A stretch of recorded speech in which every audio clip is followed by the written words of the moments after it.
Hi, y'all. Welcome to the Coffee Break Podcast, where each month we interview a creative in the film and entertainment industry. It could be a producer, director, actor, screenwriter, or all of the above. We'll dive into their journeys and their stories behind their work. My name is Kenzie Clem, and I'm thrilled to be hosting this podcast. I'm an actress who is passionate about supporting fellow artists in our industry. On this episode, we have Jasmine Quinones in the studio, who will be talking about her career as a director, DP, and editor. Hello, how are you? Good, how are you? Thanks for being here so late at night. Of course. I appreciate it. I don't think I've ever done a podcast at 9 p.m. at night, so this Really? is a new experience for me. Welcome, yeah. first time for everything. Thanks, I appreciate it. Thanks for joining us. You just have an incredible background and a variety of talents that I'm so excited to get to talk to you about. I appreciate it. Thanks for gassing me up already. Yeah, of course. I'm the number one hype girl, I've been told, but I mean. Hey, I appreciate that. I'm also people's hype girl, so it's fun. But then when people start hyping me up, I'm like, yo, you're gassing me too much, too much. Well, so tell us about yourself and your background and a little bit about your journey. Who are you? Oh man, that's a lot. Okay, how can I briefly put this without rambling like I said I was going to do? Okay, so yeah, my name is Jasmine Quinones and I'm a filmmaker based in Austin, Texas. I started filmmaking, I want to say it started in the 8th grade. When I took a theater class, we had to do this like film project and I decided to like go all in on it and write a screenplay and all that. And I think I really, I didn't know it at the time, but I think that was like peak spark for like video. And then I spent the rest of my high school career kind of doing like little YouTube videos. I was learning how to use iMovie, learning how to use a camcorder. And then I'm a musician too. So I was making acoustic covers of songs.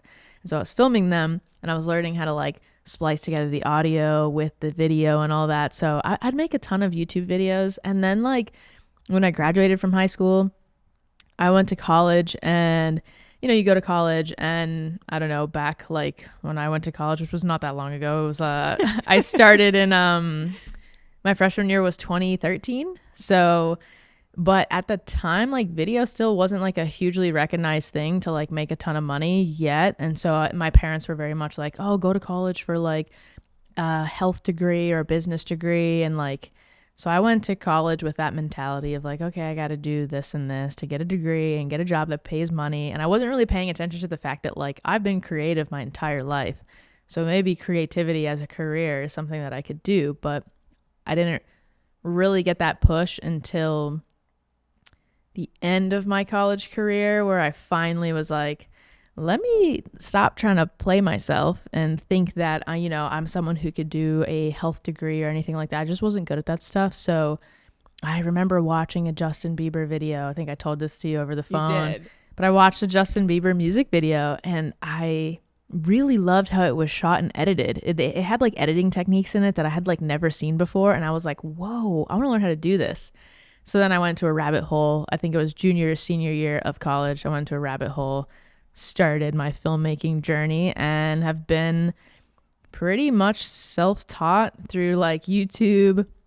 And I had a couple internships and a couple mentors who I learned from when I was like really, really baby stages of filmmaking. But a lot of what I've done or have learned has literally just been through like trial and error and make a ton of like really bad looking films and then wonder why they look so bad. So it's been a journey for sure, but that's kind of like my journey with filmmaking in the briefest nutshell that I could put it in is, I kind of found it a little bit later on in my education and I was never formally educated on filmmaking. Yeah, so. You're fully self-taught, right? Yes, pretty much. Like I said, YouTube University, that's the place to be. So as someone who is fully self-taught, what would you tell to other aspiring filmmakers who may not have access to the traditional film school route? I honestly, I don't know. I have such a, obviously I'm biased. I didn't go to film school. I truly believe that you can be whatever you want, do whatever you want without following that film school traditional route. But I do know people who went to art school and went to film school, and that provided them with a sense of, formal education that I do think helped them in a way. But, obviously I don't think most people have the resources to go to film schools. And I don't think it's necessary at all. You can learn anything that you want to learn about filmmaking by just doing it. And I truly believe that that's the best way to learn anything. I think people ask me all the time, like, well, what's the best camera? Or how do you do this? Or how do you do that? And it's like, I don't know. You can like be taught in a classroom, you can be instructed how to do something, but I don't really think that you learn how to really be a filmmaker without just jumping into it and doing it. And I do believe that it is super accessible now. I don't think it was as accessible like say 10 years ago. I think you might have had to go to film school in order to become a filmmaker, but I think now just cameras are so accessible. Everybody has one in their pocket now. So filmmaking, I think for me is like, just go out there and do it. It's super accessible now that you could buy lights that are like not that expensive. Most people have a camera in their pocket. Like, so yeah, I would say that, don't let anything discourage you. And definitely film school is, definitely was not my route. So I can't really speak on going to film school, but I didn't go to film school and here I am. So you can do anything you want to do. Sky's the limit. So post college, you were an intern at a videography company and you edited wedding videos, correct? Yeah. So post college, I actually did I did 2 summers of internships at a filmmaking and photography like workshop. It was called Bain Media Workshops.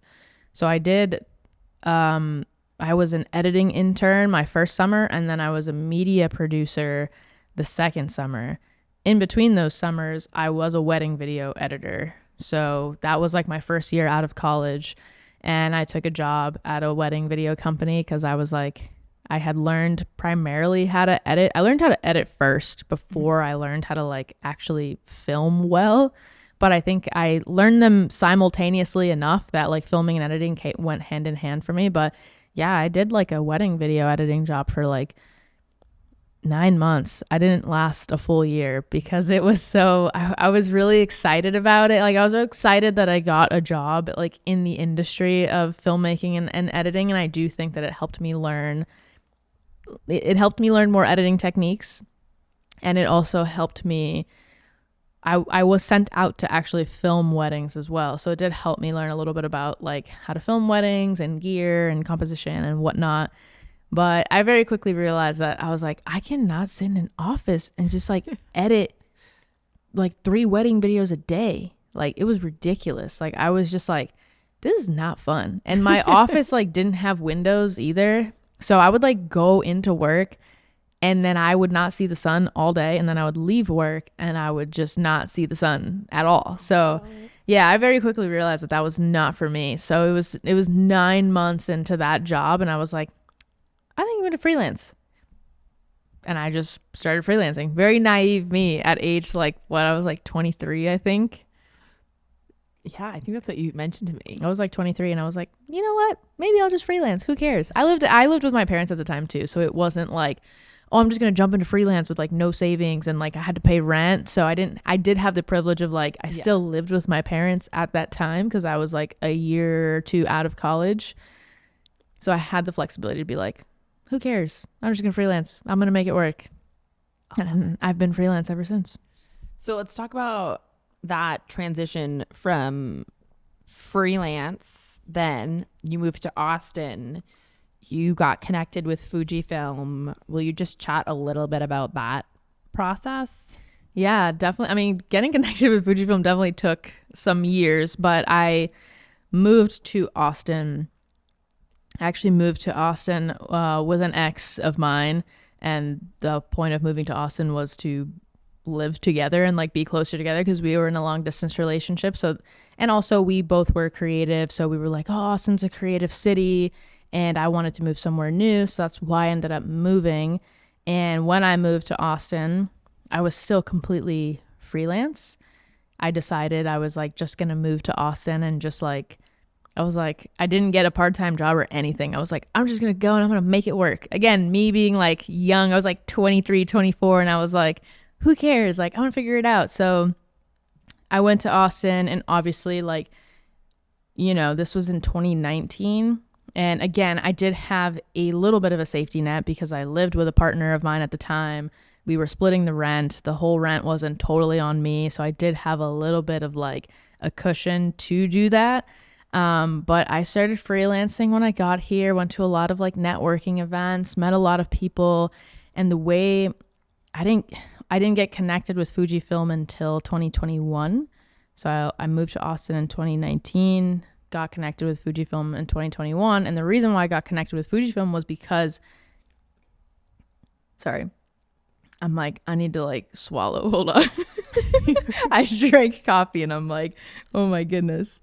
But so the reason that I got connected with Fujifilm was because my friend Jay, he was using Fujifilm cameras, and he was already a Fujifilm ambassador, which was like really dope. I was like, oh, that's really cool. But he was using Fujifilm cameras, and at the time I was really into actually taking film photography.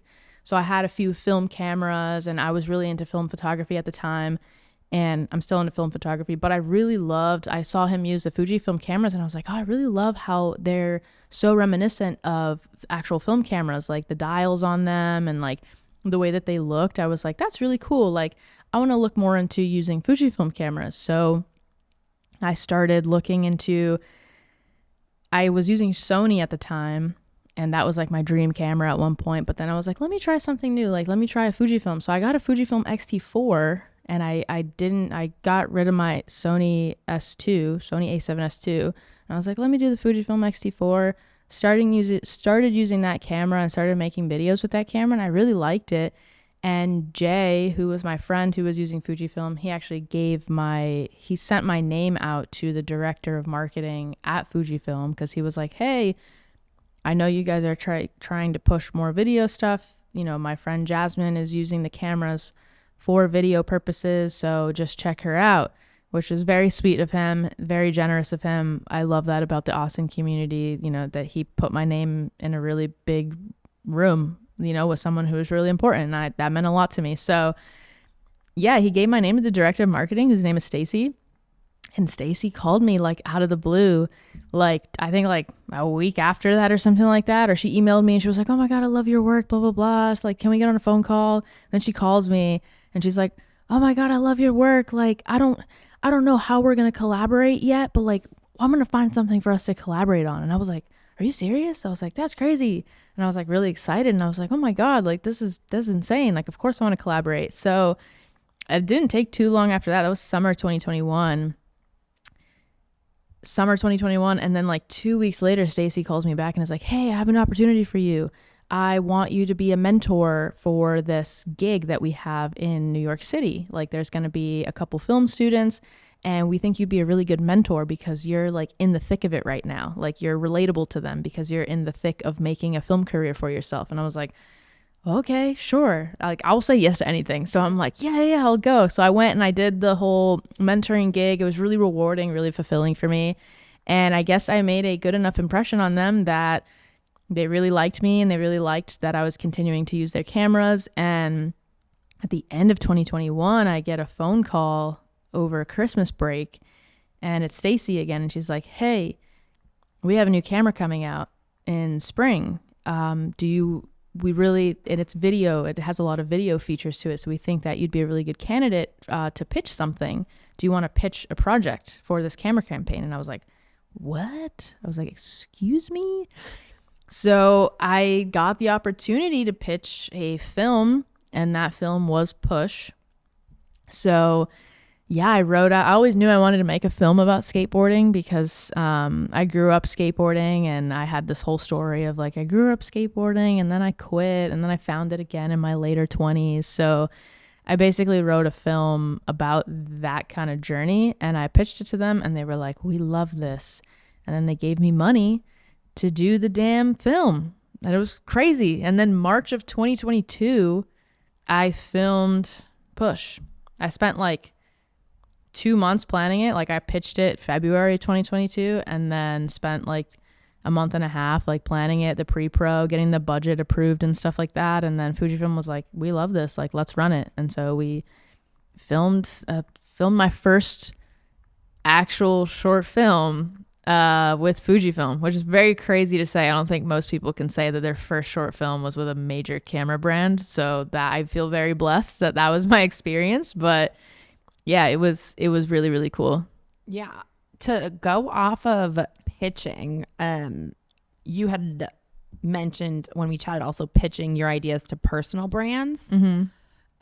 What strategies do you use to pitch your ideas and secure opportunities? Or do you kind of just go in and wing it and it's different each time? Or is there I try to be for pitching, like I try to just be really thorough, and I'm a very visual person, so I also try to have my pitch decks be very visually appealing. I've actually gotten like better at pitching since then.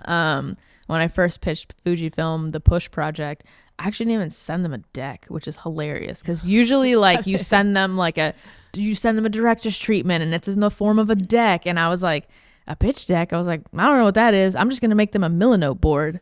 So I made them a Millinote board, and it was very organized, and I think they really appreciated that. It was very organized. It was very thorough. It laid out my story, and I had literally storyboarded the entire film for them. And that budget was laid out, like everything. I had the budget in there, the story, the message, the storyboard.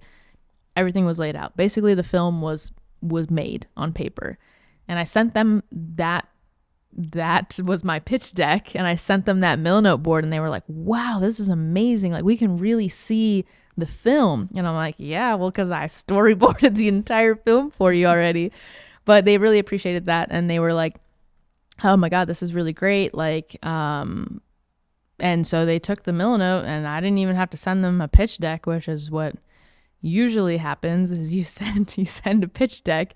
But I didn't know that at the time. But I sent them that, and they really appreciated the detail orientedness of it, the organization of it, the thoroughness of it. I think they just basically, I think what people want to see is like in a pitch deck, even though I didn't send them an actual pitch deck, they just want to see like, what is your idea and how are you going to execute it? If they can very clearly see like, what's your idea, how you're going to execute it, and how much money is it going to cost us? If you can just give them those three pieces and make them feel very comfortable and very confident in you, you're most likely going to be able to win that pitch. Granted, I wasn't really like, it's a little different now. I'm starting to get into the directing realm where I'm being put up as a director against other directors. So that's a little bit harder because there's a lot more of a competition per se. And it depends on like, what does the client want and what's the creative route and what director is going to give us a treatment that aligns with our creative and that we feel comfortable with their portfolio and confident in them, whatnot. So now when I make pitch decks,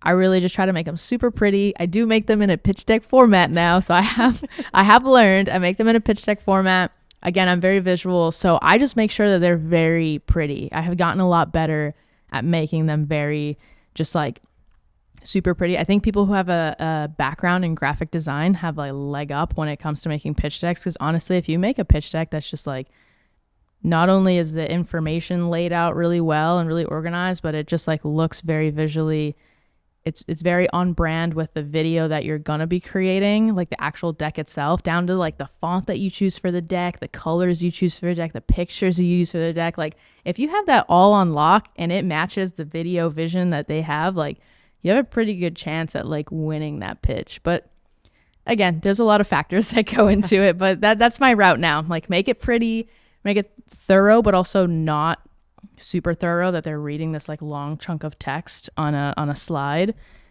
and just try to get your idea out to them as concise as possible. That was a very long-winded answer. That's okay. But thorough, I hope. It was very thorough. I learned a lot. I don't usually make pitch decks. I love making pitch decks. I love making pitch decks now. I only say that because I love making them on my own time. It's very difficult when you get a job and someone's like, hey, we want to put you up for this job, but they need a director's treatment in like 3 days. And I'm like, 3 days? Like, what? Why am I going to just drop everything and write you a pitch deck? Like, for me to make it like that nice and pretty and thorough, I'm like, I have to come up with an idea and make it pretty and present it to you in a deck. I'm like, I'm going to lose my mind. You're going to make me do this in 3 days? But that's like how it happens. Yeah. All these gigs are always very like it's very quick. It's a fast turnaround. And it's like, so I say I like making pitch decks with a little grain of salt there, because I like making them for my personal spec projects on my own time, when I can just make them and like send them out to a client and be like, hey, here's a project that I really want to do. It's a passion project, but will you fund it? That's when I like making pitch decks. It becomes a little trickier and a little harder when you have an agency that's like, hey, we want you to be a director. Make us a treatment in 3 days. And I'm like, oh my God, I'm going to lose my mind. But I'm going to do it, and hopefully it comes out well. I like that you mentioned personal projects. I want to chat about that a little bit, because you had a couple recent ones. Yes. That I got to watch and they were very emotional and very beautiful. I got all the feels. Got the feels. So your recent work seems to explore deeply personal themes, like post-breakup experiences and personal struggles, which is very different from Push. And so what inspires you to delve into emotionally charged subjects, and how do you approach translating it into film? What's your process? Because I know you started with monologues, and I was really, really fascinated by that. All of this work, it starts with a monologue. I know. That's like my thing now. I love that. Yeah, I think I've like developed that as like being my filmmaking style, is like writing this monologue. But to go back to the overall kind of process, it's like, yeah, I mean, after I made Push, I think that project kind of like really pivoted me into this different era of filmmaking, where I was like, whoa, I actually really like making this type of work. However, that was like my first like dip in the water of like that type of work. And then after that, so when I was making Push, I went through a really difficult breakup like when I was making that film. And so obviously I was making this film, and it had to be like a very like happy, it's a mostly like that film is kind of inspirational. It's happy. It doesn't really hit on too many like deep personal emotions. So obviously I was having all these emotions that were building up throughout that time. Like I had made Push, but I had broken up with my partner of like 3-4 years, and it was really devastating and very difficult. And it was a weird, like, I made Push and it was a super high moment, but it was paired with such a low moment in my life that it was so mentally jarring. So after I made Push, after I had gone through this breakup, early 2022, I was like, I am left with so many emotions. I've always been a very emotional person. I'm very emotionally charged. I feel things incredibly deeply, and I wish that I didn't, but it is clearly helping me in some aspects of my work. But after that, I was like, after the breakup, I wrote a lot of, and I've always been a writer since I was a kid, but I wrote especially during like post breakup, like I would write all these little like poems or like monologue style things in my notes app. And so I wrote one as I was going through the breakup, and I came back to it a few months after like the breakup craziness kind of settled. It didn't really settle, but like, kind of settled. I went back to it and I read it, and I was like, you know what? This is a really like good piece of writing. Let me see if I can make a visual to it. And out of that kind of poem and idea came my film, The Side Effects of Heartbreak. And then I made The Side Effects of Heartbreak, and that was like super cathartic for me, because I was like, oh my God, like I needed to just like make this film. I needed to just say what I needed to say, and I really wanted to challenge myself to make visuals to the film, which was very difficult because I filmed that entire film on one camera, one tripod, one tiny little light. Like there was no production behind it. It was just me making something because I wanted to process my emotions more. And then that film just like, I posted it, and it got like the most response I've like ever received from a film. Like I had people who like normally don't comment on my stuff, like commenting on my things like that, like, oh, I've really felt this, or like I really resonated, I really related, I went through a breakup, yada yada yada. Like I had a lot of people telling me like their breakup stories, which was very it was like I was like, this is why I make, like, this is why I love this, like I don't love this because I'm in it to like get paid a ton of money. Granted, I do want to get paid a ton of money because I gotta live and I gotta eat. But at my core, like, that's not why I do what I do. That's not why I'm in this industry. I love doing stuff like that, like making a short film and having it hit somebody so much that they DM me and they're like, I just went through a breakup just like this, and you like took the words right out of my mouth. Like, I felt this so hard. And I had people in like my TikTok comments like quoting the lines that I had written like in the film, and they were like, this is my exact like thoughts. And I was like, this is a really cool feeling. But it was also just like, that was just rewarding, because I was like, oh my God, like I'm able to connect, I'm able to make people feel, and like that's all that I want to do with art, because I love getting that out of art. Like that's why I love watching movies, that's why I love consuming music. So I mean, as artists, we just want to affect and connect with at least one person, and we feel like we've done our job. Yeah, and that's kind of what I'm like, that's like all I want to do. It's like, if money were no thing, like I would just make a ton of those little films. If I did not have to worry about getting paid,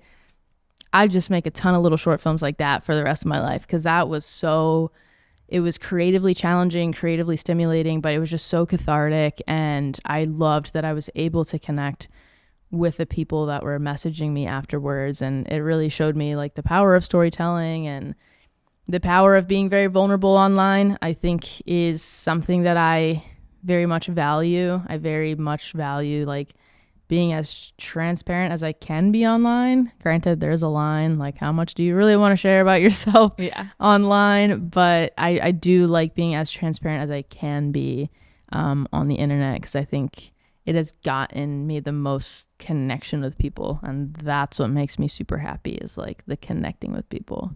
Yeah, I love it. I want to pivot with that, being transparent to what we chatted about, freelancing, because you chatted about how people think, oh, you're with Fuji now, you've made it, and there's all this success. But you and I kind of bonded over freelancing and how we find a lot of our work ourselves, and it isn't all the glamour and the top success that we post on our Instagrams, because it is that 1% of reality that's the truth, and not the 99% of struggles or having awful days or getting rejected. So how do you navigate that unpredictability of freelancing when it's like, all right, you could have 3 great jobs, but again, jobs, they're quick turnovers. They really are.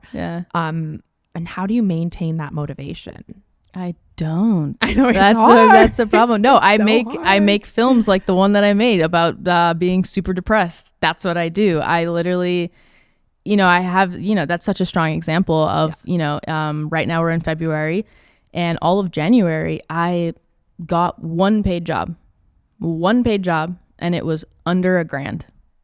Like, and then I'll have months, like I had a month like last year where I made like 15K in 1 month, like easy, super easy, off of like 2 gigs. Like that roller coaster in freelancing is like just constant. Like, especially now because it's winter, I dread winter, because this is what happens every January. All of a sudden I'm like, oh, nobody's calling me. Nobody's asking me to do anything. Like, what happened? It's like I was in such high demand at the end of the year, and now nobody's asking me to do anything. So I struggle with it. I struggle with it so hard. It's like a double-edged sword. I love freelancing because I love the freedom that it gives me and the opportunities that it's presented me. But God, when I tell you that I'm just like, sometimes I'm like, I'm over this. Like, I don't want to freelance anymore. Like, it's hard. And then I do things like that. Like, I'll make that film that I made about depression, because truly, like, January and still kind of right now, like, I'm just not feeling it. I'm feeling overwhelmed. I'm feeling very paralyzed. I'm feeling like not in it to win it. Like, it's funny that you can have so many months of like, quote unquote, like success and like financial success, and it only takes one dry month to make you just question your entire life, make you super depressed. Like, and that's what's happening. Like, January was just like, I was like, wow, I'm just so depressed. Like, I was like, I just don't want to do anything. I don't want to like even think about going on Instagram. I don't want to promote myself. I don't want to have to reach out to people. And then I start spiraling. I'm like, am I good enough at my job? Like, am I gonna be good enough to get these higher paying gigs? Do I even want these higher paying gigs? Do I want to keep making short films for Instagram? Do I want to be a filmmaking influencer? I'm like, I don't know what I'm doing.